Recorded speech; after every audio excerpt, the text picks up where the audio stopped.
तक मेरे चैनल को सब्सक्राइब नहीं किया है तो चैनल को अभी सब्सक्राइब करें और बेल आइकन को ज़रूर दबाएं ताकि आपको मेरी आने वाली सारी वीडियो पहले मिल जाए। दोस्तों, ये कहानी है रोहित और उसकी भाभी की। इस कहानी में मैं आपको मेरी ज़ुबानी बताऊंगी कि रोहित की भाभी को रोहित से बेशुमार प्यार कैसे हुआ। और हाँ, कहानी बहुत ही मज़ेदार है। अगर कहानी का सच में मज़ा लेना चाहते हो तो कहानी को बिना काटे पूरा सुनिएगा। तो चलिए कहानी को शुरू करते हैं। रोहित कहता है, मैं 26 साल का हूँ, मैं आगरा का रहने वाला हूँ। कुछ समय पहले मैं पार्लर में काम करता था, लेकिन मैंने अब वह काम छोड़ दिया। अगर मैं और अपने बारे में बताऊँ तो मैं थोड़े गठीले शरीर का हूँ और 6 फीट के करीबन मेरी हाइट है। और मेरे पड़ोस में बहुत ही अच्छा परिवार रहता है। मैं उनके बारे में आपको अच्छे से बताता हूँ। उनके परिवार में मेरे अंकल जो 56 साल के हैं और आंटी जी 52 साल की है, भैया जो 38 साल के और भाभी जो 35 साल की है, और दीदी है जो 28 साल की है। और दीदी की शादी 19 अप्रैल 2021 को थी। और अंकल आंटी ने मुझे शादी से 20 दिन पहले ही बोल दिया था कि रोहित, तू अपने ऑफिस से 1 तारीख से छुट्टी ले लेना क्योंकि तेरी दीदी की शादी 19 अप्रैल को है। दीदी मुझसे 2 साल बड़ी थी तो मैं उसे बड़ी दीदी ही बुलाता था। पूरे परिवार के लोग मुझे अपने बेटे जैसा मानते थे। और जैसे कि अंकल आंटी ने बोला था 1 तारीख से छुट्टी ले लेना, तो मैंने वैसे ही 1 तारीख से छुट्टी ले ली और शादी के कामों में हाथ बटाने लगा। जैसे जैसे शादी के दिन करीब आ रहे थे वैसे वैसे रिश्तेदारों का आना शुरू हो गया था। उन्हीं रिश्तेदारों में भाभी की एक बड़ी बहन थी। उसका नाम प्रीति था। मैं उनके बारे में आपको थोड़ी सी जानकारी दे देता हूँ। प्रीति की लंबाई करीब 5 फीट 4 इंच थी और उसका रंग दूध की तरह सफ़ेद था। उनकी आंखें बड़ी बड़ी थी और गर्दन लंबी थी। यूँ कहें तो देखने में काफ़ी खूबसूरत थी और उनकी उम्र से वह बहुत ही छोटी दिखती थी। उनका अभी तक कोई बच्चा भी नहीं है। पहले मुझे पता नहीं था कि वह भाभी की छोटी बहन है, तो मैंने भाभी से ही पूछा था, भाभी ये लेडीज़ कौन है? तो भाभी ने बताया था कि यह मेरी बहन है। और जब मुझे पता चला यह भाभी की बहन है तो मैं आते जाते उनसे मजाक कर लिया करता था। एक दिन आंटी ने मुझे बुलाया और बोली, हम भात नोतने जा रहे हैं, तुम अपनी दीदी का ख्याल रखना। तो मैंने कहा, ओके आंटी जी, आप चिंता ना करें, मैं दीदी का अच्छे से ख्याल रखूँगा। कुछ देर बाद सभी चले गए। मैं और दीदी शतरंज खेलने लगे। लेकिन थोड़ी देर बाद बड़े भैया भाभी की बहन प्रीति को वापस घर छोड़ने आए। दीदी ने भैया से पूछा कि क्या हुआ, तो भैया ने बताया इनकी तबीयत अचानक से ख़राब हो गई, इसलिए मुझे इसे घर वापस छोड़ने आना पड़ा। फिर भैया मुझसे बोले, रोहित जल्दी से जा और डॉक्टर अंकल को ले आ। उनके कहने पर मैं भी तुरंत बाइक लेकर डॉक्टर अंकल को बिठा लाया। फिर डॉक्टर अंकल ने प्रीति भाभी का चेकअप करने के बाद कहा, मुझे लगता है इनकी आंतों में थोड़ा सा अल्सर है, इन्हें मेरे क्लिनिक पर लाना पड़ेगा। लेकिन भैया को अंकल आंटी के पास वापस जाना था, इसलिए वह थोड़ा चिंतित हो गए। फिर मैंने भैया से कहा, आप जाओ, मैं इन्हें अपनी कार में दिखा लाऊंगा। भैया को थोड़ी सी तसल्ली हुई और वापस चले गए।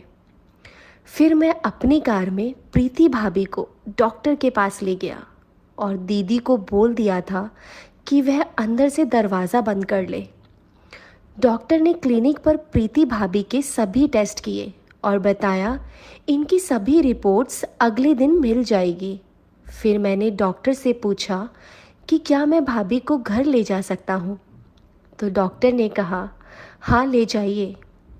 उसके बाद मैंने काउंटर पर फीस भरी और दवाइयाँ लेकर वहाँ से भाभी को लेकर घर आ गया। मैंने अपनी गोद में उठाकर भाभी को कार से निकाला और अंदर कमरे में ले जाकर लेटा दिया। भाभी को मेरा व्यवहार इतना अच्छा लगा कि उनके दिल में मेरे लिए एक अच्छी जगह बन गई। फिर मैंने उन्हें गर्म दूध देकर दवाई दे दी। अब तक शाम के 7 बज चुके थे। फिर मैंने अपने और दीदी के लिए चाय बनाई और दोनों ने साथ में बैठकर बातें करते करते चाय पी ली। फिर हमने देखा कि प्रीति भाभी सो चुकी है। हम दोनों अकेले थे तो हम शादी के कार्ड पैक करने लग गए। हमने कुछ टाइम में ही सभी कार्ड्स पैक कर दिए थे और उसके बाद अंकल आंटी और सभी सदस्य घर वापस आ गए और सीधा भाभी के पास चले गए। हम दोनों से कुछ नहीं पूछा। कमरे में आवाज़ होने के कारण भाभी भी नींद से जाग गई थी। फिर भाभी कहने लगी, रोहित ना होता तो मेरी जान ही निकल जाती। बहुत ही नेक लड़का है। यही मुझे कार से डॉक्टर के पास ले गया, मेरी पूरी देखभाल की और मुझे टाइम से दवाइयाँ भी दी। यह सुनकर सभी लोग बहुत खुश हुए। फिर सभी ने मुझे आशीर्वाद दिया और भैया ने तो मुझे गले से लगा लिया। सबके साथ हंसते बोलते मैं वहीं सो गया। सुबह मैं जब उठा तो देखा सुबह के 4 बज गए थे।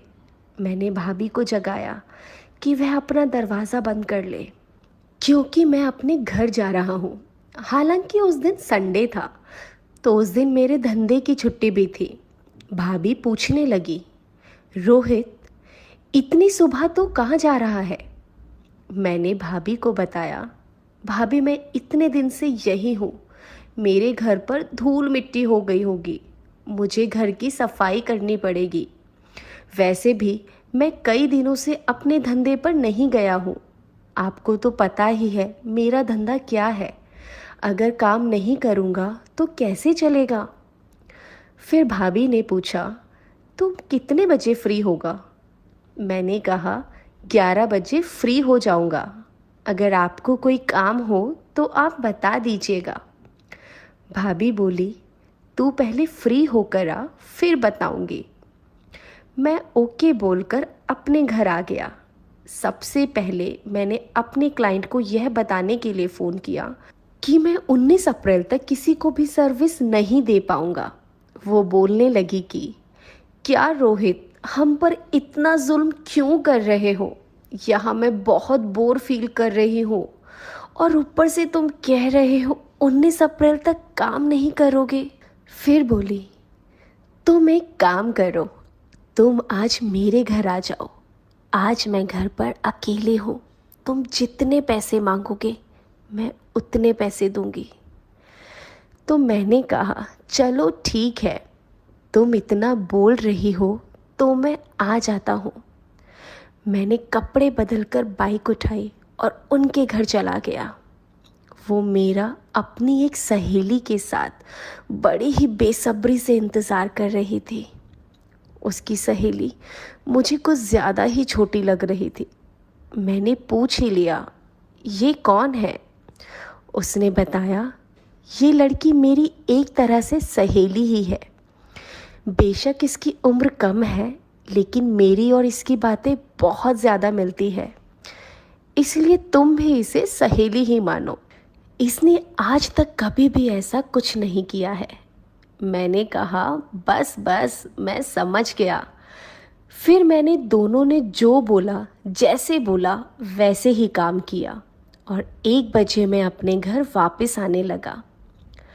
मेरे घर के पीछे एक प्लेग्राउंड है जिसमें कुछ लड़के क्रिकेट की प्रैक्टिस कर रहे थे।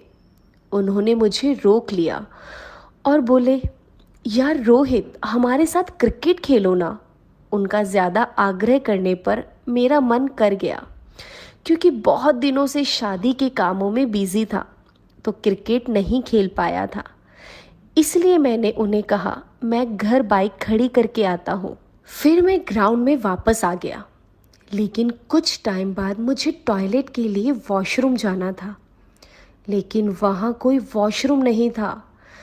तो मैं एक साइड कोने में वॉशरूम करने चला गया, लेकिन मैंने देखा कि प्रीति भाभी ने मुझे छत से वॉशरूम करते देख लिया है और भाभी मुझे देखकर मुस्कुराने लगी। फिर मैंने सोचा, ये तो प्रीति भाभी है, कोई और लेडी नहीं है, इसलिए मुझे डरने की कोई ज़रूरत नहीं। फिर मैं वापस ग्राउंड के अंदर चला गया। फिर मैंने खूब मज़े से क्रिकेट खेला और मैच भी जीता। फिर मैं शाम के 4 बजे तक घर आया और मेरे घर एक बच्चा आया और बोला, अंकल आपको जिन दीदी की शादी है उनके पापा ने बुलाया है। मैं समझ गया अंकल को कुछ काम होगा, इसलिए फिर मैं कपड़े बदलकर दीदी के घर चला गया और मैंने अंकल आंटी के पैर छूकर उनसे आशीर्वाद लिया और प्रीति भाभी से उनकी तबीयत के बारे में पूछा तो उन्होंने बताया अब मैं ठीक हूँ।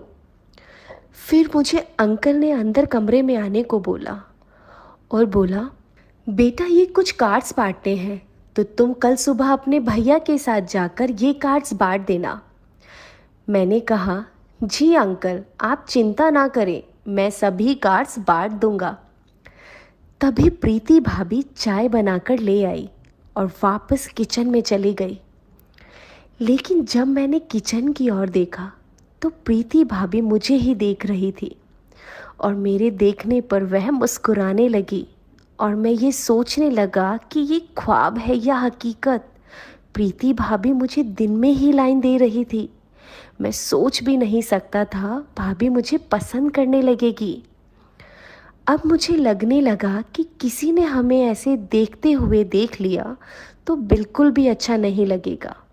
फिर मैंने जल्दी से अपनी चाय ख़त्म की और वहाँ से जाने लगा तो अचानक अंकल ने मुझे रोक दिया। मैंने कहा, अंकल मुझे घर जाना है, कुछ काम है, मैं बाद में आऊँगा। आप कार्ड्स के बारे में बिल्कुल भी चिंता ना करें, मैं सुबह भैया के साथ जाकर कार्ड्स बांट दूँगा। अंकल बोले, ठीक है भाई जाओ। उसके बाद मैं वहाँ से निकल ही रहा था, तभी प्रीति भाभी मेरे पास आई और बोली, आज रात को कहाँ सो रहे हो आप? मैंने कहा, भाभी वो रात को ही पता चलेगा कि कहाँ सोना पड़ेगा। ये कहकर मैं वहाँ से चला गया। दोस्तों, मैं आपको इससे आगे की स्टोरी आने वाले पार्ट 2 में बताऊंगी।